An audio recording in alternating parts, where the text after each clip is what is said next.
Date: December 24, 2002, Christmas Eve, 5 p.m. Pacific Standard Time. What happens when a young woman disappears without a trace, and the investigation leads to one shocking discovery after another?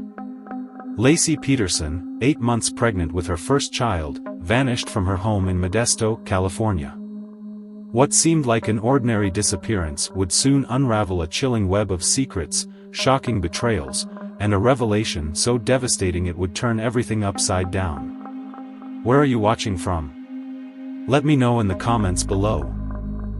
Laci Denise Peterson was born on May 4, 1975, in Modesto, California. At the time of her disappearance, she was 27 years old, a woman on the verge of starting the next chapter of her life. 8 months pregnant with her first child, a son she and her husband, Scott Peterson, had already named Connor, Laci was excited for the future that awaited her. But that future was tragically stolen on Christmas Eve, 2002. Laci had been married to Scott Peterson, a man who, to most, appeared to be the perfect husband. They seemed like the ideal couple, living in a comfortable suburban home, preparing for the arrival of their first child. But behind the facade of their seemingly perfect life, things were not as they appeared, and Scott's actions would soon raise suspicions that would cast a long shadow of doubt over their marriage. Laci was known for her warm, outgoing personality. Friends and family described her as sweet, loving, and dedicated to her family. She had an infectious smile, a gentle spirit, and a zest for life that was undeniable. She was the kind of person who made everyone around her feel like they mattered. Whether it was hosting a family gathering or just hanging out with her friends, Laci was always the heart of any room she entered. She had big dreams, not only for herself but for her growing family. Her clear vision of the future included raising her son with Scott and creating a life filled with love and happiness. In the months leading up to her disappearance, Laci had been living a quiet, content life as a stay-at-home wife. With her due date fast approaching, she was busy preparing for the birth of Connor. She had a close-knit family, frequently seen with her mother, siblings, and friends, enjoying the simple pleasures of family life. In the weeks before her disappearance, Laci had been making final preparations. Attending doctor's appointments, organizing her home for the baby's arrival, and continuing with her regular activities, all while eagerly awaiting the life-changing moment of becoming a mother. Her days were filled with excitement, and the anticipation of motherhood was palpable. But on Christmas Eve, everything would change. It was Christmas Eve, December 24, 2002, around 12:30 p.m. when Laci Peterson spoke to her mother on the phone. The conversation was light, as they discussed the day ahead. Laci mentioned she was planning to head out to a nearby store, a quick errand that seemed like any other ordinary task. At that moment, everything was still normal, just a typical afternoon, filled with the mundane rhythms of life. By 1 p.m., Laci's husband, Scott Peterson, left their home, heading out to the Berkeley Marina for a fishing trip. He would later say he was there to fish for bass, but there was something unsettling about the way he described his afternoon. He left Laci at home, alone, 8 months pregnant, preparing for the arrival of their baby. But sometime between 1 p.m. and 4 p.m., Laci vanished. When Scott returned home at 5:30 p.m., he found no sign of his wife. Her car was parked in the driveway, but Laci was nowhere to be found. Her purse, keys, and cell phone were all still inside the house.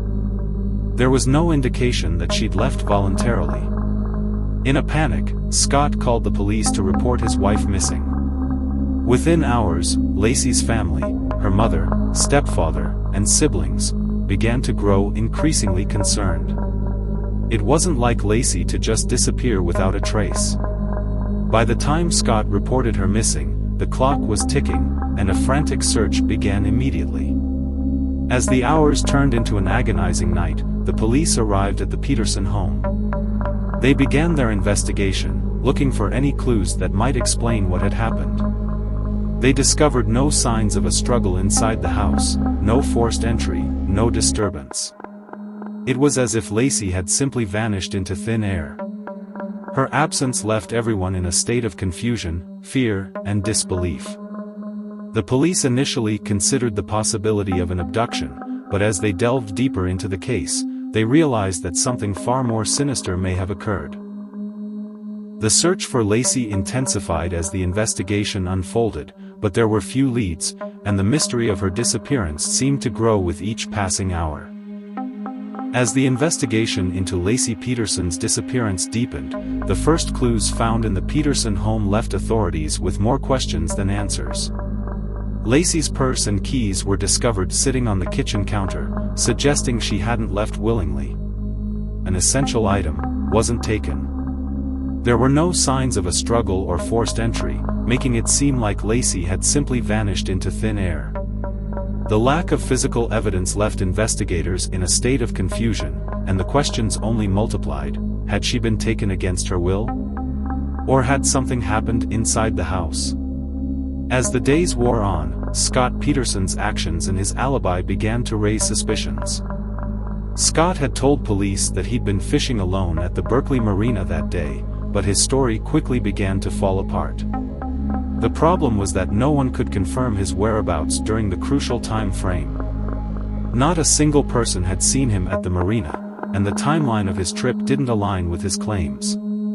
For example, Scott said he left the marina in the early afternoon, but there was no evidence to support his version of events.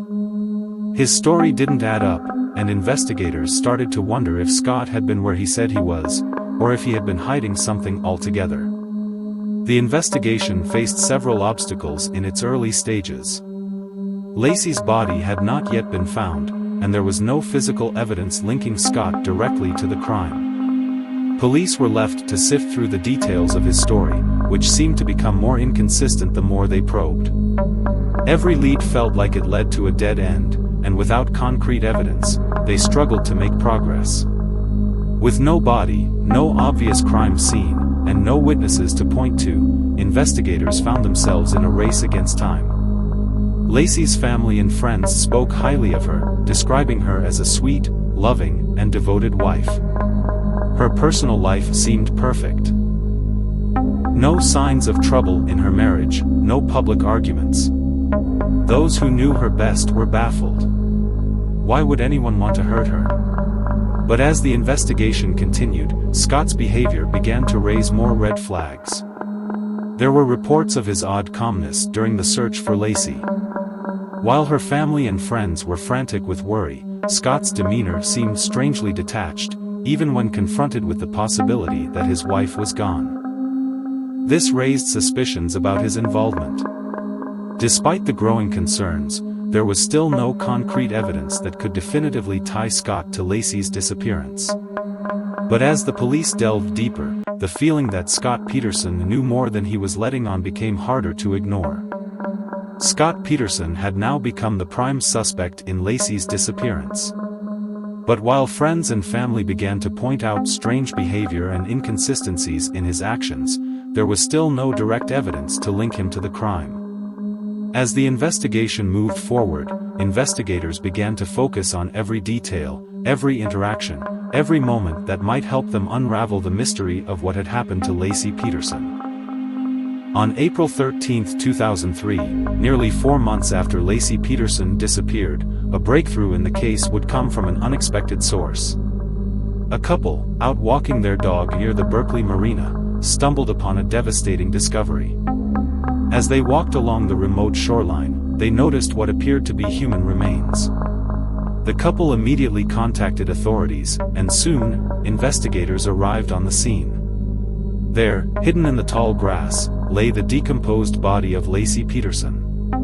And beside her, the body of her unborn son, Connor, was also found. This discovery was a critical turning point in the investigation, offering the first solid evidence that Lacey had not just disappeared but had been brutally murdered. The remains were in a state of advanced decomposition, but forensic teams quickly went to work, analyzing the bodies to determine what had happened. They determined that Lacey's body had been dumped in the area after her death. The condition of her body indicated she had been dead for several months. Her time of death was consistent with the timeline of her disappearance. Forensic analysis confirmed that Lacey had been murdered, and the cause of death was determined to be homicide. The exact details of the murder remained unclear, but the fact that her body was found so far from home suggested foul play. The authorities began to piece together the evidence, and it became increasingly clear that Scott Peterson, her husband, was involved.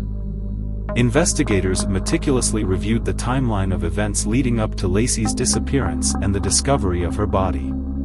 Each piece of forensic evidence pointed to a carefully planned crime, and all signs began to lead back to Scott. This grim discovery was the breakthrough investigators had been desperately waiting for. With Lacey's body finally recovered and forensic evidence establishing that a murder had taken place, the case now had a more concrete direction. And the authorities were one step closer to uncovering the truth behind Lacey Peterson's tragic death. On April 18, 2003, just 5 days after the discovery of Lacey Peterson's body, the authorities took a major step in the case.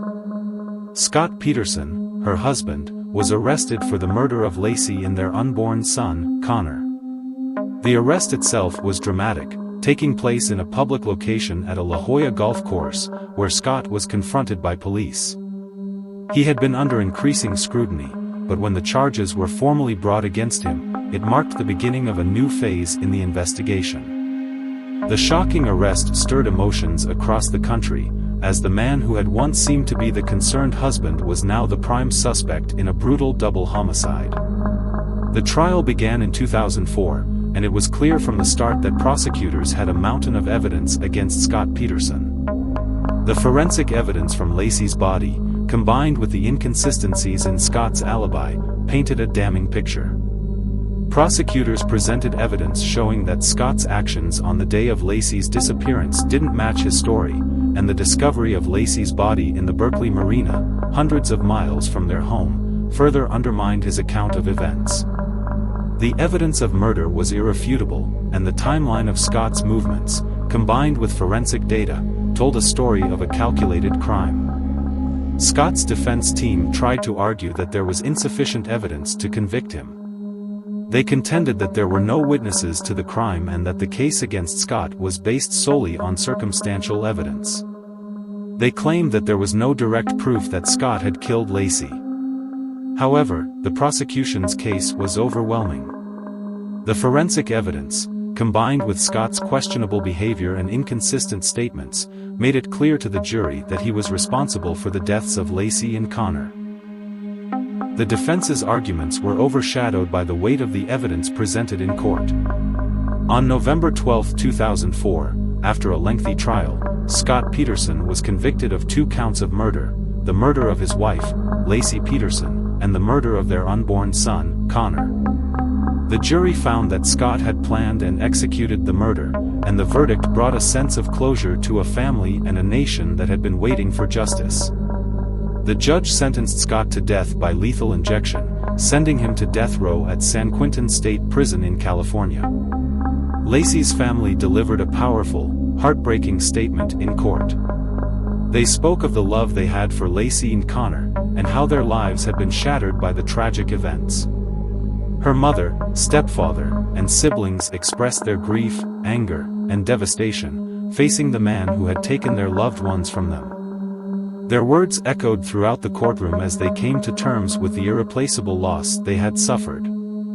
For them, the trial was not just about finding justice for Lacey, it was about acknowledging the depth of their pain and the impact her murder had on their entire family. The conviction of Scott Peterson would forever change the lives of Lacey's family. The fight for justice for Lacey and Connor, while victorious in the eyes of the law, would continue for them in their hearts. The Lacey Peterson case remains one of the most infamous true crime stories of the early 21st century. It's a tragic reminder of how appearances can be deceiving, and how the depths of human deception can shatter lives in the most unexpected ways. For months, Lacey's family and the public believed in the perfect image of a happy couple, only to be confronted with a dark reality that no one could have anticipated. Scott Peterson's carefully constructed facade crumbled as the truth emerged, exposing a betrayal so profound it seemed unimaginable. This case continues to raise important questions about justice, family, and the dark motivations that can drive someone to commit such a heinous crime. It forces us to confront the uncomfortable reality that sometimes, those closest to us can be the ones who hurt us the most. The loss of Lacey and her son, Connor, left a permanent scar on their family and left the world wondering how something so horrific could have happened behind closed doors. What do you think about this case? Was justice served? Share your thoughts below. If you enjoyed the video, don't forget to like, comment, and subscribe for more true crime stories. Thanks for watching.